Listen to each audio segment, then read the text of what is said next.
Adolfo Bioy Casares fue el único hijo de una aristocrática familia porteña. Su porte elegante, la pasión por los deportes, los caballos y los frecuentes viajes a Europa presuponían para él una vida de dandy. Pero su destino se torció cuando decidió convertirse en escritor.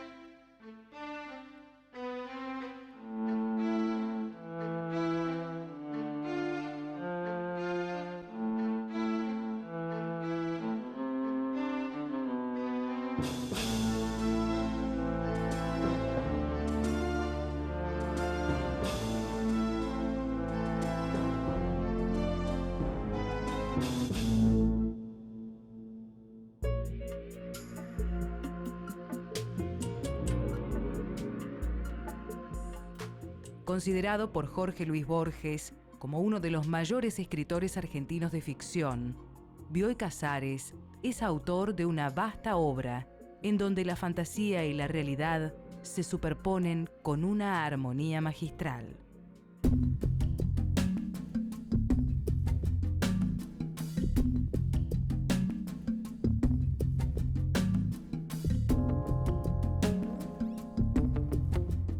Adolfo Bioy Casares nació el 15 de septiembre de 1914 en una casa de la calle Uruguay al 1400 en pleno centro de la ciudad de Buenos Aires. Su padre, Adolfo Bioy, era descendiente de franceses llegados a la Argentina a mediados del siglo XIX. Su madre, Marta Casares, era hija del fundador de la empresa lechera La Martona, una de las más importantes del país. Durante las primeras décadas del siglo XX, los agasajos a huéspedes distinguidos eran frecuentes en los hogares vinculados culturalmente a Europa. La familia Bioy Casares se caracterizaba por otorgar un importante lugar a las actividades vinculadas a las artes y a las letras. Su hogar era un centro de reuniones de intercambio cultural, en las que Adolfito participaba como espectador privilegiado.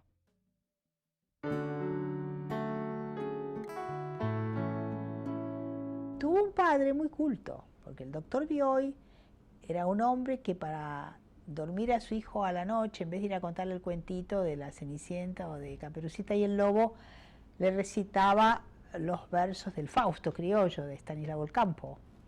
Le recitaba Almafuerte, le leía fragmentos del Martín, le recitaba, porque lo sabía de memoria, fragmentos del Martín Fierro.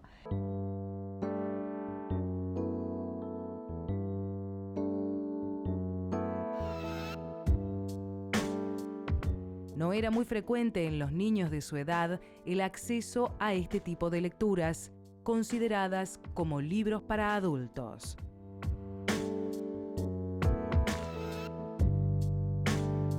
Pienso que el interés de Bioy de chico por la literatura fantástica se origina en los cuentos que le contaba su madre, de animales que salían de la madriguera, tenían aventuras, corrían peligros y después volvían a la madriguera donde recién podían tranquilizarse.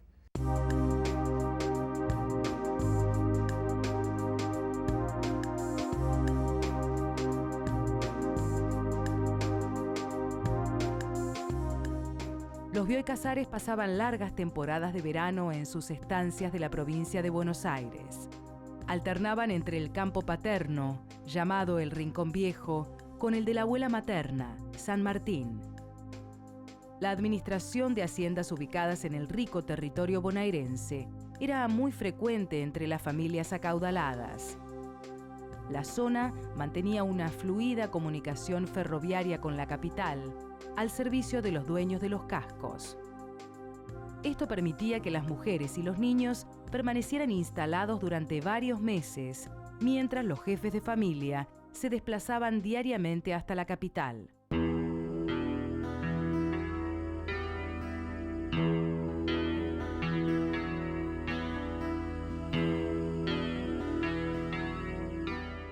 En la estancia Rincón Viejo, su favorita, Adolfo Bioy Casares jugaba con perros y caballos, dos pasiones que lo acompañarían para siempre.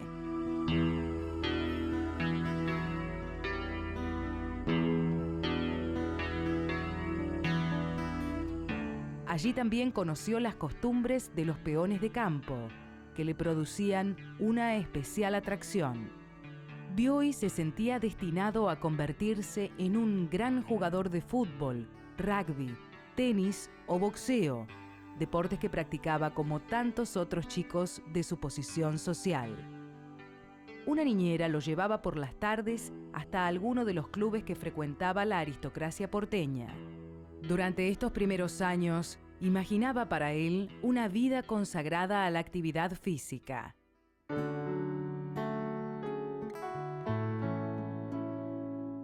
Bioy era un hombre muy delicado en su trato personal, sumamente discreto. Era un hombre, lo que se diría, un hombre de mucha clase, ¿no es cierto?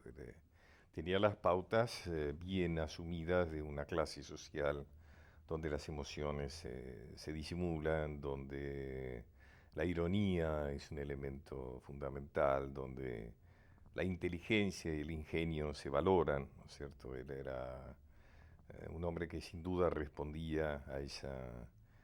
pero al mismo tiempo nunca fue un tilingo, ¿cierto? Siempre fue un hombre sensible, comprometido.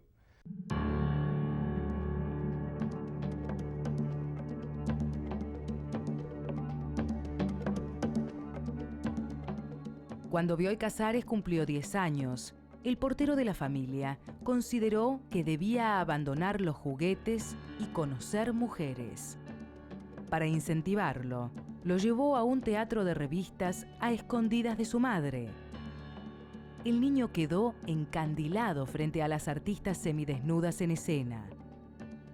Luego las describiría como enormes y lindísimas. De ahí en más, la pasión por las mujeres sería una constante en su vida.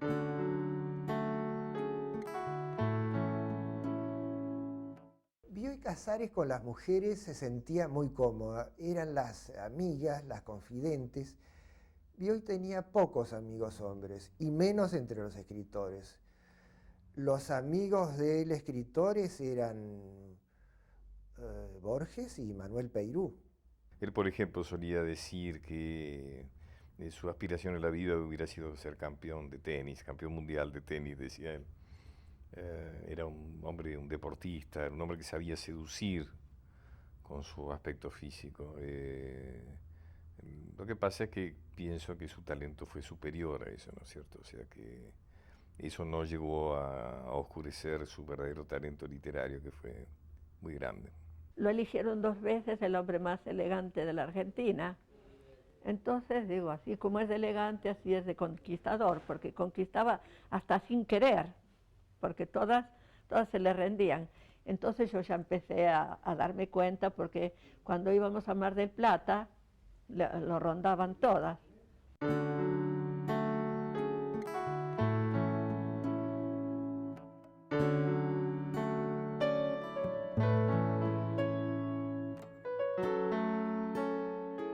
Bioy Casares pasó los primeros veranos de su adolescencia en Mar del Plata, donde la clase alta encontraba el equivalente a las playas de la Ribera Francesa.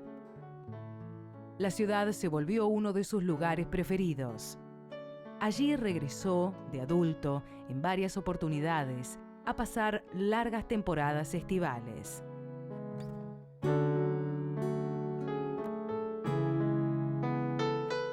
En Mar del Plata, Marta Casares acudía con frecuencia al cine, mientras Adolfo la esperaba afuera.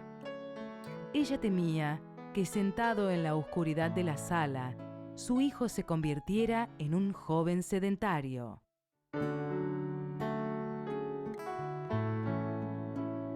El amor de Bioy por las historias de la pantalla grande no le quitaba espacio a su creciente incursión en el terreno de las letras.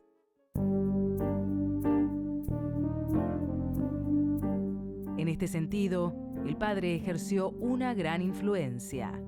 Adolfo Bioy pretendía evitar que el joven viera frustrada su vocación de escritor por no haber publicado ningún libro o llegara a lograrlo a muy avanzada edad, tal como le había sucedido a él. Decidido a impulsarlo, él mismo pagó la edición en la imprenta Biblos del libro Prólogo, que se convertiría en el primer título de Bioy Casares.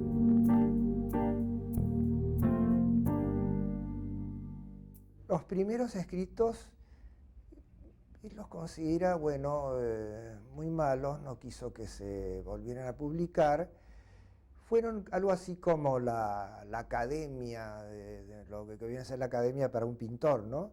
Es decir, él cometió todos los errores, se libró de todos esos errores y torpezas escribiendo esos libros.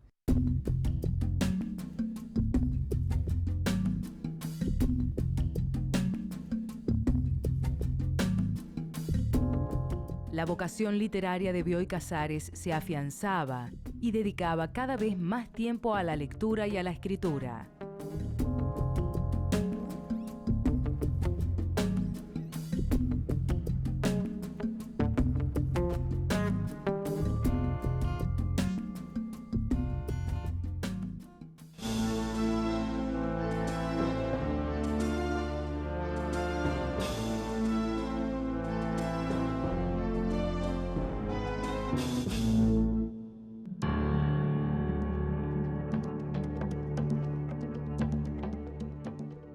En 1931 apareció en Buenos Aires el primer número de la revista Sur, que se convertiría en uno de los principales espacios de difusión cultural de la época. La revista era dirigida por Victoria Ocampo, una de las 6 hijas de Manuel Ocampo, dueño de una de las más grandes fortunas de Argentina. Victoria poseía una inmensa cultura literaria y hablaba 4 idiomas, algo más que sobresaliente en una mujer de aquella época. Al poco tiempo del lanzamiento de la revista, Marta Casares de Bioy recurrió a Victoria Ocampo para que recomendara a algún escritor experimentado que sirviera de guía a su hijo. Quería otorgarle un marco de seriedad a la vocación que inevitablemente se despertaba en el joven de 17 años. Lo que la mujer no imaginó era que, a raíz de su pedido, se produciría el encuentro de uno de los dúos más importantes de la literatura argentina. Y así consolida, entre los años 30 y 31, en 31 de haber sido, cuando Bioy tenía entre 17 y 18 años y el otro tendría ya entre 31 y 32, consolida la amistad de estos hombres de tan diferente edad, pero sin embargo que tuvieron el mismo fervor por la literatura.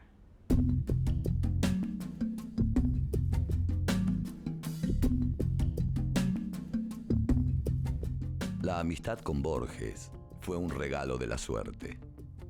Fue la primera persona que conocí para quien nada era más importante que la literatura. Yo sentía que para mí, Borges era la literatura viviente y de algún modo, él habrá sentido que yo compartía esa actitud ante las letras, que para mí era lo principal en la vida.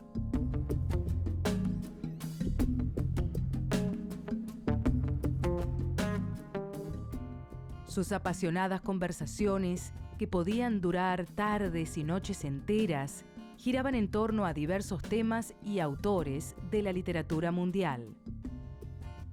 Jorge Luis Borges y Adolfo Bioy Casares formaron por años un formidable dúo creativo.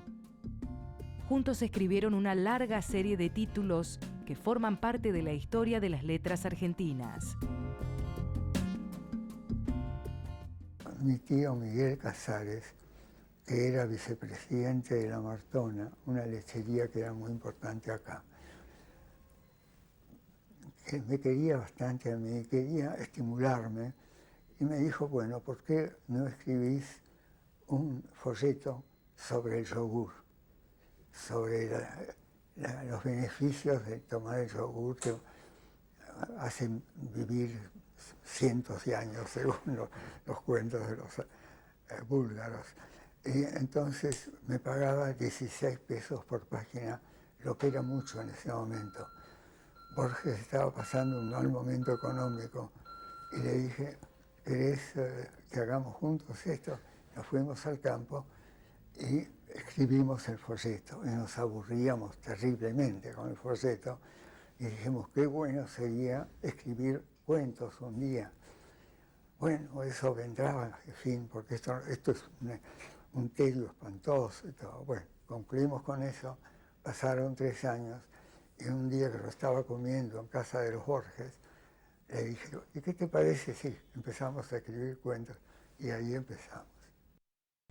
Y después quisieron escribir en serio, pero se divertían tanto que empezaron a escribir en broma. Escribieron a escribir los 6 problemas para don Isidro Parodi, que firmaron como Bustos Domecq, usando nombres, apellidos de sus antepasados, Bustos Borges, Domecq Bioy. Y después escribieron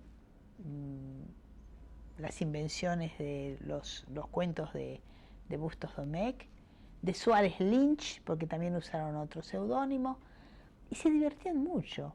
Y yo me quedaba en el hall y los oía con las puertas cerradas, riéndose a carcajadas mientras escribían los cuentos de Bustos Domecq. Uno los oía, yo recuerdo haber estado charlando muchas veces con Silvina, y haber oído las carcajadas de estos dos, que eran unas largas carcajadas con un sonido de A en el fondo de Bioy y con un griterío casi histérico de Borges, que se reía como con espasmos, se reía Borges. Y recordar que Silvina me decía, ¿pero de qué se reirán estos dos idiotas? Porque claro, ella quedaba excluida de esa gran broma. Borges, por ejemplo, podía reírse de nombres que le parecían ridículos. Por ejemplo, tomaba los estados de Estados Unidos, ¿no? Y decía con esa voz falsamente sorprendida, haciéndose el ingenuo, bueno, caramba, ¿qué es más horrible, Dakota o Minnesota? Por ejemplo, bueno, nos reíamos, por supuesto, con él. Pero ellos llevaron una relación de verdadera amistad y una relación que ellos consideraban una amistad inglesa, porque no se hacían confidencias.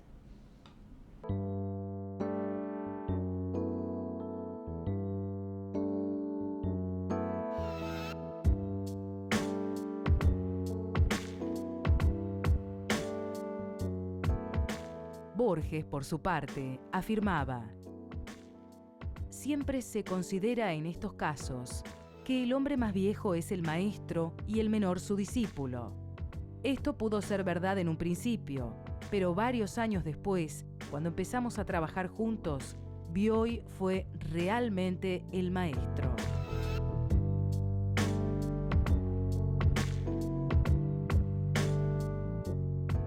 Junto a Borges crearon 2 personajes, H. Bustos Domecq y B. Suárez Lynch. Bajo el seudónimo Honorio Bustos Domecq, Borges y Bioy Casares escribieron juntos una serie de cuentos policiales recopilados bajo el título 6 problemas para don Isidro Parodi. Con gran sentido del humor, se narran los casos que un sagaz detective, ex peluquero, resuelve desde la celda en la que se encuentra preso. Años después escribirían 2 fantasías memorables, Un modelo para la muerte, Crónicas de Bustos Domecq y Nuevos cuentos de Bustos Domecq.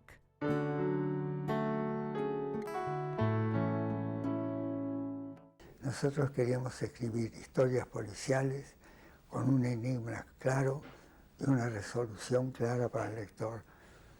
Hacíamos bromas, nos perdíamos en las bromas, no sabíamos cómo íbamos a salir. Borges me preguntaba de pronto, ¿y ahora qué hacemos con este personaje? Bueno, fue todo lo contrario de nuestra prédica, que uno hace lo que quiere. Ahí hicimos lo que el destino quiso. Y nunca pudieron escribir nada en serio, solamente escribieron un cuento que se llamó La fiesta del monstruo, que es la historia de un asesinato que hacen una gran patota contra un judío. Ese fue un cuento muy en serio, muy antiperonista y que publicaron en el periódico Marcha de Montevideo, porque acá no se los iba a publicar nadie.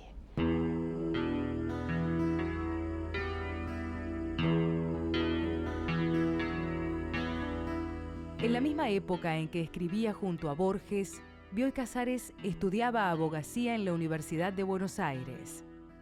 Era inconcebible que un joven de la aristocracia no tuviera un título universitario.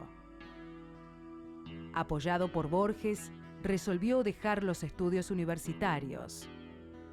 Si querés ser escritor, no seas abogado, ni profesor, ni periodista, ni director de revistas literarias, ni editor.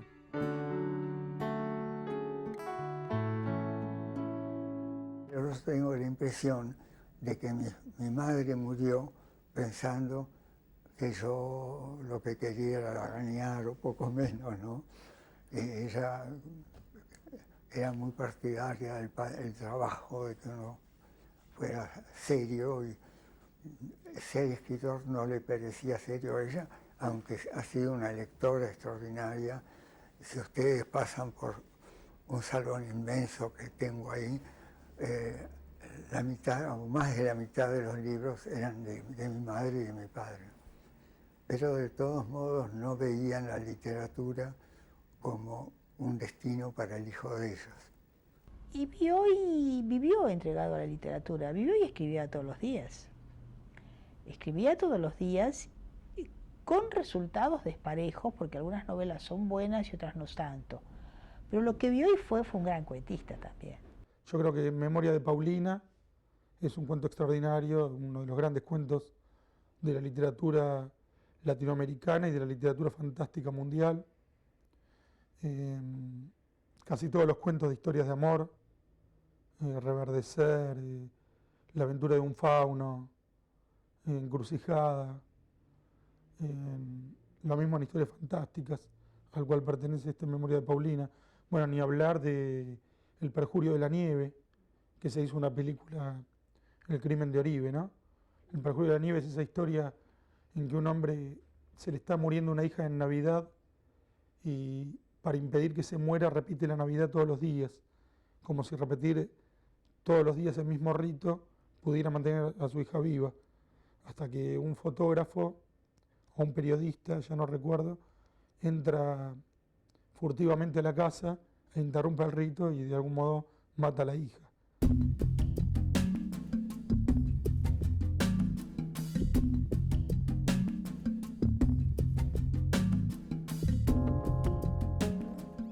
Definitivamente alejado de las imposiciones sociales, Bioy Casares decidió instalarse en Rincón Viejo, la estancia de su familia, para dedicarse a la lectura y la escritura. Convenció a su padre de que le permitiera vivir allí a cambio de administrar el campo. Quería convertirse en autor de al menos un buen libro. Se sentía en deuda con sus lectores porque no había logrado ofrecerles una obra acorde con sus propias exigencias.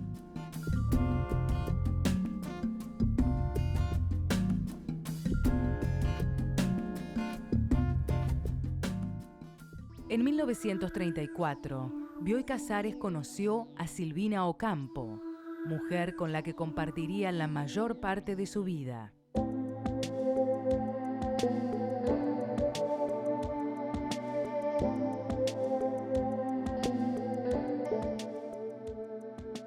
Silvina era otra de las hijas del acaudalado Manuel Ocampo y hermana de Victoria Ocampo. Dibujaba, pintaba y amaba profundamente la naturaleza. Al poco tiempo de conocerse, se pusieron de novios. Junto a Bioy, Silvina logró volcarse a la literatura.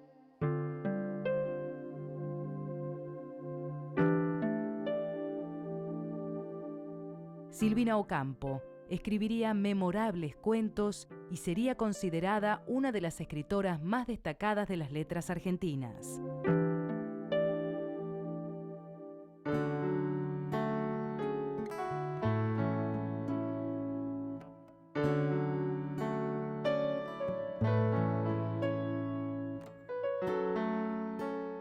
A mediados de la década del 30, comenzó a tomar forma La invención de Morel, el libro que otorgaría a Bioy Casares trascendencia definitiva y que se ha convertido en un clásico de la literatura contemporánea.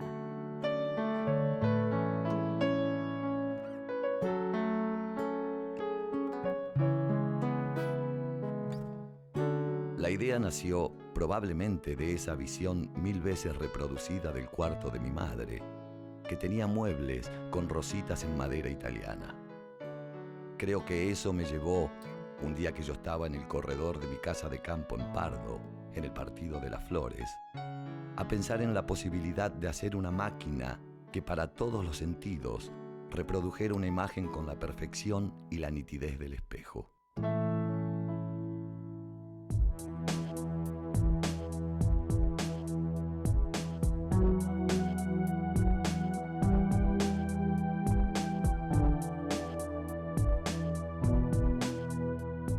Desde el prólogo, Jorge Luis Borges dijo que la trama de La invención de Morel era perfecta. La primera edición de La invención de Morel apareció en las librerías en 1940, con gran repercusión en la crítica especializada. Eduardo González Lanuza, desde la revista Sur, consideró a la novela dotada de la gracia de un domingo, de un día de fiesta dedicado al libre juego del ocio.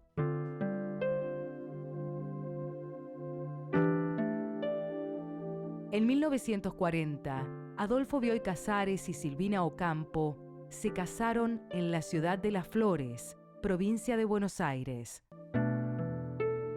Ellos vivían juntos en Pardo, en la estancia. Y un día el doctor Bioy, y eso me lo contó Silvina, les dijo: déjense de hacer papelones, ¿por qué no se casan? Claro, en aquella época, en los años 30, vivir en pareja, la gente ocultaba celosamente esas cosas que siempre existieron, por supuesto. Y hay una foto muy graciosa, que están los dos novios sentados en una postura casi hierética, ¿sí? Y los tres testigos que están detrás, también derechitos, así, una foto a la antigua. Se sacaron a propósito esa foto a la antigua para reírse después.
Los Bioy formaron uno de los matrimonios más interesantes de las letras argentinas.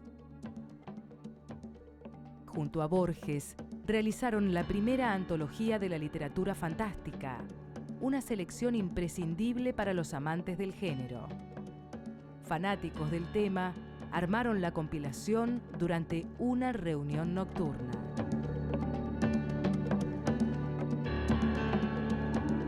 Además de su pasión por la literatura fantástica, Borges y Bioy Casares eran amantes de los relatos policiales.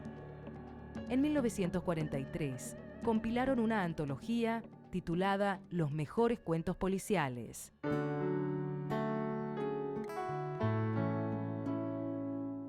Y es curioso que ni Bioy ni Borges eran nacionalistas en el sentido político de la palabra. De hecho, los dos eran bastante anti-Estado y en algún sentido antinacionalistas. Fueron dos grandes incursores de diversos autores del mundo en Argentina a través de las colecciones policiales que dirigieron o antologías de cuentos fantásticos. Y sin embargo, ellos dos son constructores de algunos de los más acabados e inteligentes productos argentinos. Yo creo que hoy por hoy es imposible pensar una identidad argentina sin incluir desde la literatura a Bioy Casares y a Borges. Bioy Casares se vinculó también con otros autores claves de la literatura latinoamericana, entre ellos el escritor Julio Cortázar, con quien mantuvo una relación de respeto mutuo. Quisiera ser Bioy, porque siempre lo admiré como escritor y lo estimé como persona, aunque nuestras timideces respectivas no ayudaron a que llegáramos a ser amigos. En 1945 fue publicada Plan de Evasión, la segunda novela fundamental de Bioy Casares.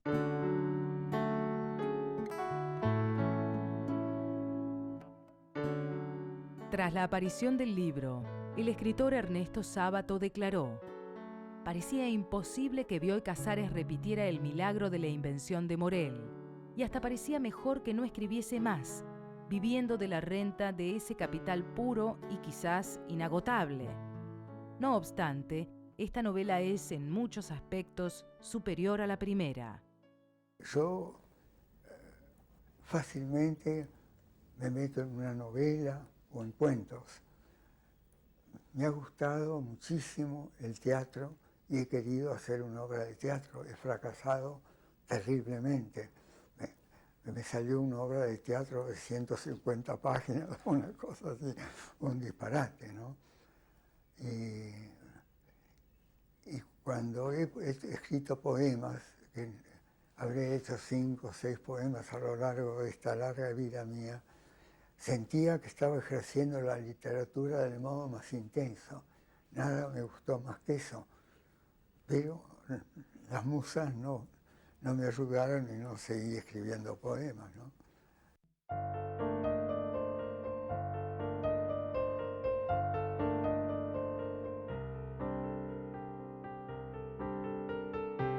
A pesar del gran amor que sentía por Silvina Ocampo, Bioy Casares no dejó de relacionarse con otras mujeres.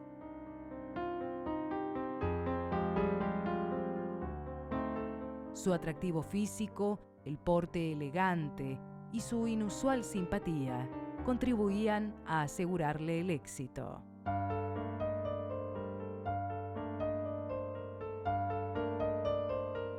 Silvina Ocampo se consolaba, pensando que la gran prueba de amor de su marido residía en volver una y otra vez a su lado. Era una pareja muy especial, muy...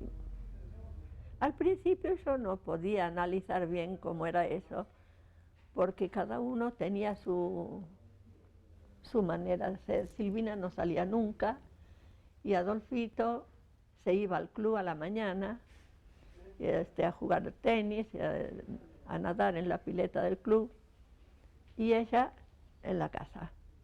Ellos vivieron siempre juntos. Él nunca se fue de la casa, jamás. No hubo, todas las noches comió con ella en su casa.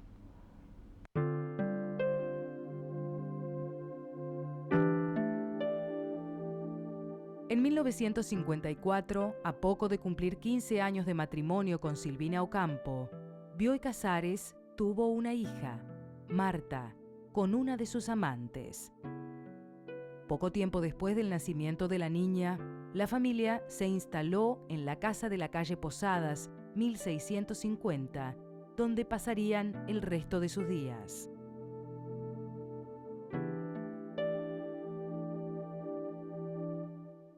Adolfito se iba con ella en el Moisés y en el auto y con las mamaderas.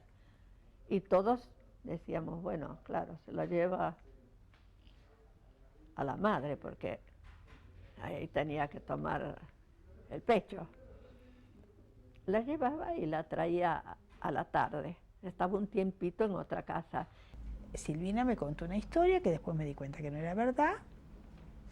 Ella era muy fabulera pero a Marta la quiso como una hija. Si Marta era la reina de la casa, Marta niña, toda la casa giraba alrededor de Marta.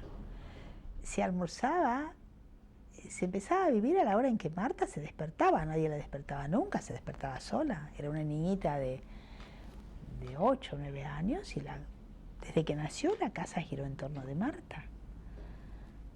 Es más, Marta cuando se casó con Base Bilbaso, que fue su primer marido, un hombre encantador, se fue a vivir con los Bioy.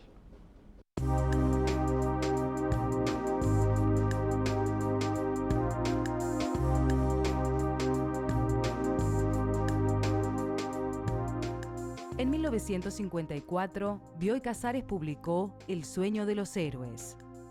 La novela fue considerada por algunos sectores de la crítica como uno de los principales libros de la literatura argentina. El relato está ubicado en el Buenos Aires de los años 20. En sus páginas, Bioy describe las distintas peripecias vividas por un hombre que parte en busca de un instante de su pasado. Al fin del viaje, descubre que nunca se ha movido de su punto de partida.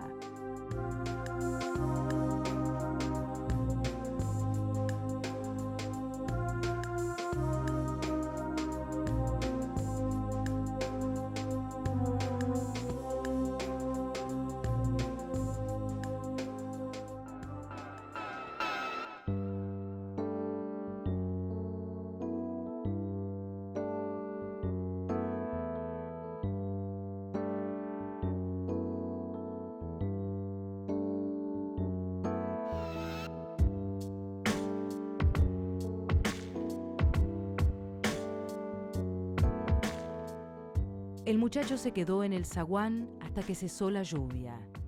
Y entonces vio cómo los habituales colores de su barrio, el verde de los árboles, el pardo y el gris de las puertas y de las ventanas, el blanco de las casas y el ocre de la mercería de la esquina, emprendían una incontenible y conjugada vivificación, como si les llegara desde la profundidad de la tierra una exaltación pánica.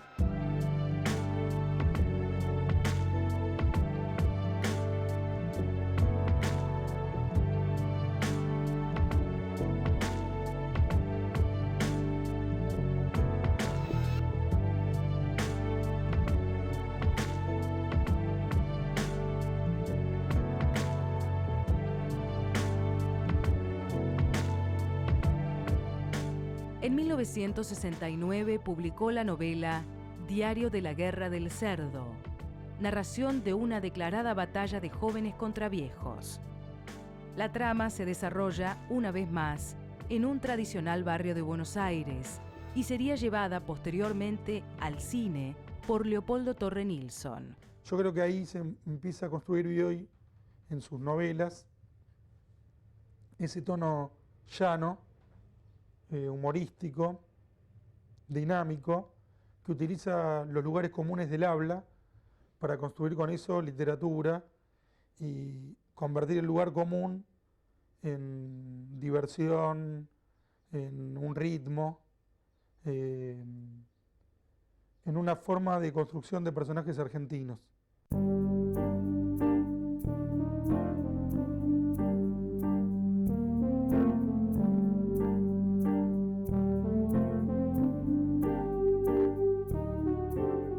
A esta altura, Borges y Bioy Casares ya no se veían con la frecuencia de otros tiempos, pero aún eran amigos entrañables. Junto a Ernesto Sábato y Julio Cortázar, sus nombres representaban a la literatura argentina en el mundo. A fines de 1985, Jorge Luis Borges, ya muy enfermo y presintiendo su final, viajó a Europa. Antes de partir, llamó a su viejo amigo. Bioy recordaría siempre la voz melancólica de Borges durante aquella última conversación.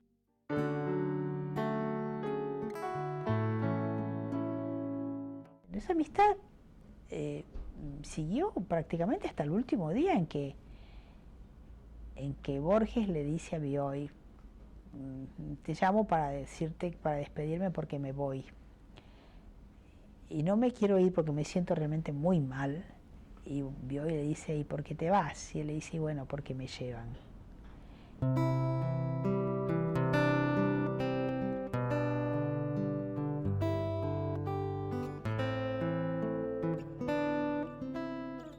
A mediados del año siguiente, su compañero inseparable, el escritor cuyo nombre se asociará siempre a la literatura del siglo XX, moría en Ginebra.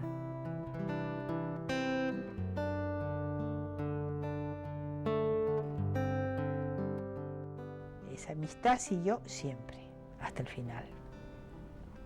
Aunque haya gente que dice que no existió esa amistad, Bioy iba muchas veces, sobre todo porque Borges estaba muy solo en su casa. Borges siempre vivió solo con Fanny, con el gato, en los últimos años. Iba a verlo muchísimas veces Bioy, en esas largas tardes en que Borges estaba solo. Y Borges siguió yendo muchas veces a comer a lo de Bioy, porque hubo una época en que iba a comer todos los días a lo de Bioy.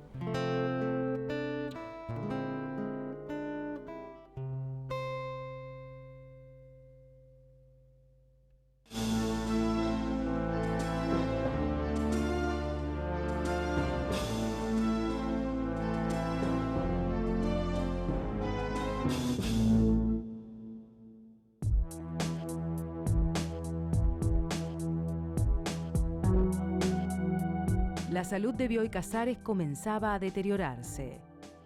Agudos dolores reumáticos dificultaban sus cotidianos paseos por las calles de la Recoleta. El prestigio de Bioy Casares había trascendido las fronteras de su país. Su obra era leída y estudiada en todo el mundo. Muy a su pesar, los colegios incluían a La invención de Morel entre las lecturas obligatorias. En 1990, Bioy Casares recibió el Premio Cervantes de Literatura.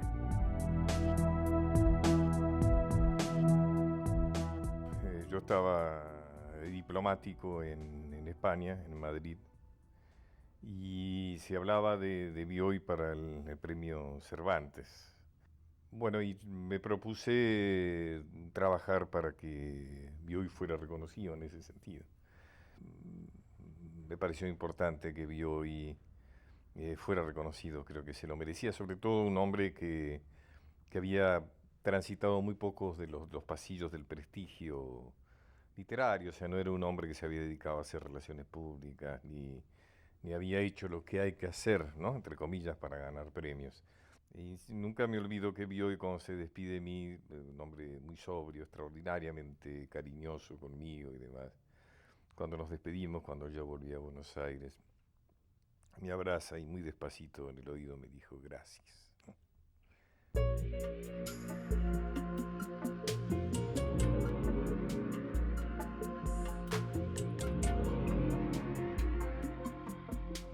En 1991 dio por concluida la redacción de las memorias que venía elaborando desde tiempo atrás.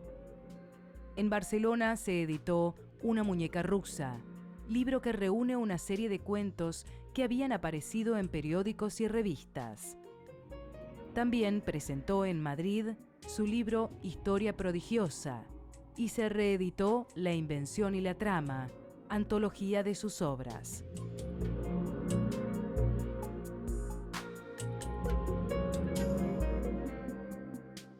Bioy Casares fue un escritor de varias facetas: inventor, cuentista, narrador y aquella en la que desarrolla un estilo finamente irónico, casi satírico.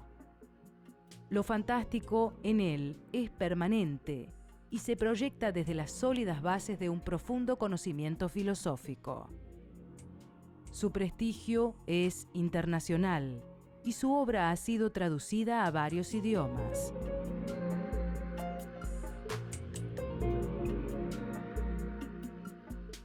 Bioy siempre fue un personaje muy misterioso, ¿no es cierto?, para la literatura internacional. Porque ya le dije antes, él no se ocupaba de hacer relaciones públicas con los popes, con los que adjudican premios, o con los grandes, con los críticos de peso internacionalmente, no era un hombre que practicaba las relaciones públicas en ese sentido. lo cual a la larga, digamos, con el tiempo se transformó en un beneficio para él, porque fue adquiriendo esa condición de un hombre misterioso, ¿no? La gente, sobre todo ciertos cenáculos, leían a Bioy, pero nunca lo habían conocido, no sabían quién era, cómo era, nunca habían tenido oportunidad de conocerlo. Por eso es que en cierto momento, y todavía se mantiene, los jóvenes, ¿no es cierto?, los jóvenes escritores franceses o italianos o españoles, cuando les preguntaban quiénes eran sus escritores favoritos, no quedaba nada mal decir Bioy, ¿no? Bioy Casares, no solo porque era un gran escritor, sino porque era decir algo o alguien que de alguna manera estaba imbuido de un halo de mucho misterio y de mucha reserva, ¿no?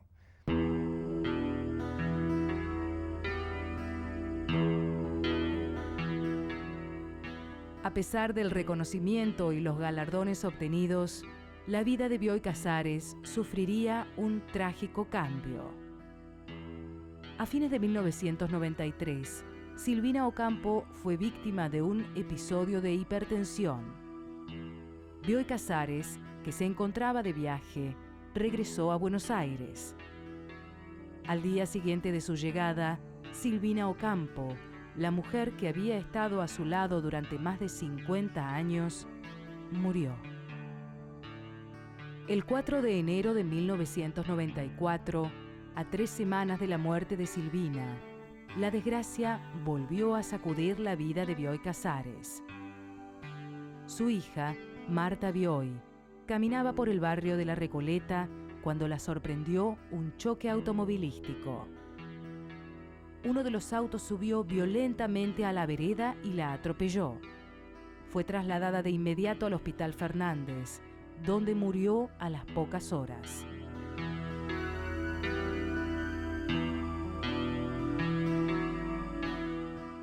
Fue muy triste, muy horrible, porque era su locura, Marta. Vivían siempre abrazados, besándose, abrazados. Era locura uno con el otro. Y perder a la señora y perder a la hija era demasiado.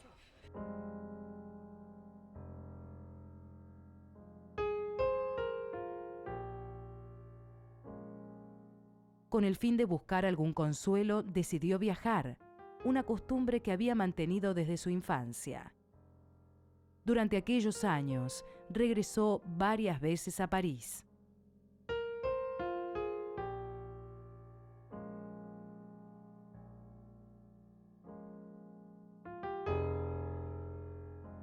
En 1996 publicó en Argentina su último trabajo, En viaje, en el que Bioy relata a su fallecida esposa una visita que realizó en 1967 a Europa.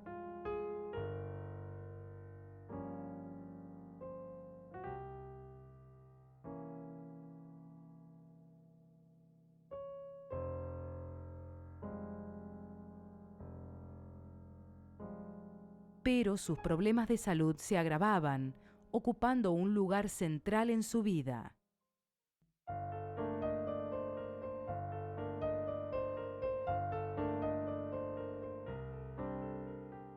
En enero de 1999 fue internado por un problema cardíaco. En febrero, por complicaciones pulmonares. Adolfo Bioy Casares murió el 8 de marzo de 1999, a los 84 años.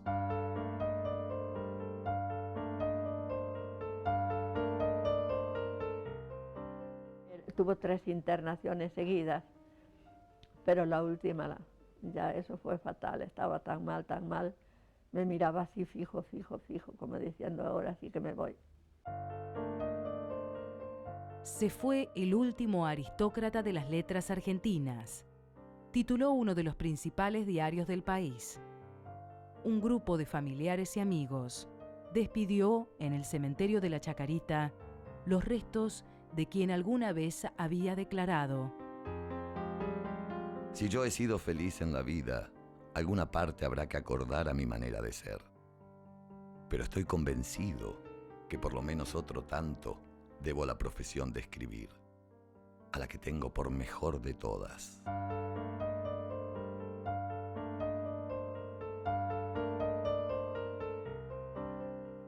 Bioy fue un escritor que fue representado esencialmente por su obra. A diferencia de muchos otros de este momento, un mundo tan mediático como es el actual, en que a veces hay poca obra, pero hay mucha presencia, ¿no es cierto? Bioy era al revés, mucha obra y muy poca presencia. Y creo que eso es el principal legado, ¿no? Bioy significa básicamente el valor de una obra, y Bioy fue eso, su obra, nada más y nada menos que su obra. Yo tengo una mente pesimista y un temperamento optimista, y el temperamento predomina. Me encanta la vida y espero que siga siendo maravillosa, y si me pudieran dar 100 años para que siga viviendo, les diría tan poco, ¿no? Es porque quisiera más de 100 todavía.